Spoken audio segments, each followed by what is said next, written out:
So, ఇప్పుడైతే నేను on streaming stick తెప్పించాననమాట. ఇంతకుముందయితే మన ఛానెల్‌లో ఇది చూసుంటారు మీరు. ఇది 4కేదనమాట. ఇదైతే 1080పీది. ఇది అరౌండ్ మనకు $14 పడుతుంది. అంటే $1230 సో, యూఎస్ నుంచి ఎవరైనా మీకు వచ్చేవాళ్ళుంటే ఇది బెస్ట్ అండి. ఇవి తెప్పించుకోండి. ఇది 4కే అయితే 4కే తెప్పించుకోండి. 1080పీ. దీనికి దానికి అరౌండ్ 300-400 డిఫరెన్స్ అంతే ప్రైస్ అనమాట.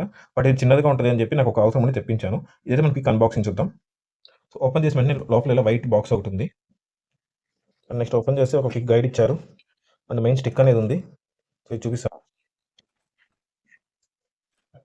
నెక్స్ట్ ఓపెన్ చేస్తే ఒక అడాప్టర్ అండ్ హెచ్‌డీఎంఐ ఎక్స్‌టెన్షన్ ఇచ్చారు. అండ్ ఒక అడాప్టర్ ఇచ్చారు. ఇదే మనకి అక్కడ ప్లగ్‌తో ఇస్తారు. మన దగ్గర ఏదైనా యూఎస్‌బీ బి ఉంటది కదా! ఈ చిన్న పిన్ ఉంటది కదా! ఇది పెట్టుకుంటే సరిపోతది. అండ్ ఇప్పుడు మన స్టిక్‌నైతే చూద్దాం. సో, స్టిక్ అయితే ఇలా ఉంటదండి. చాలా చిన్నది ఉంటది. చాలా బావుంటది. అండ్ మీరు కావాలంటే ఇది టీవీకి ఉన్న యూఎస్‌బీకైనా పెట్టేయొచ్చనమాట. ఈ అడాప్టర్ యూజ్ చేయకుండా. ఇంకో బాక్స్ ఓవర్ వ్యూ అయితే ఇలా ఉంటది. అండ్ లెఫ్ట్‌లో ఏముండదు. బ్యాక్ సైడ్ అయితే మనకు అదర్ డీటెయిల్స్ ఉంటాయండి. మీరు కావాలంటే పాజ్ చేసి చూసుకోండి. Thanks for watching.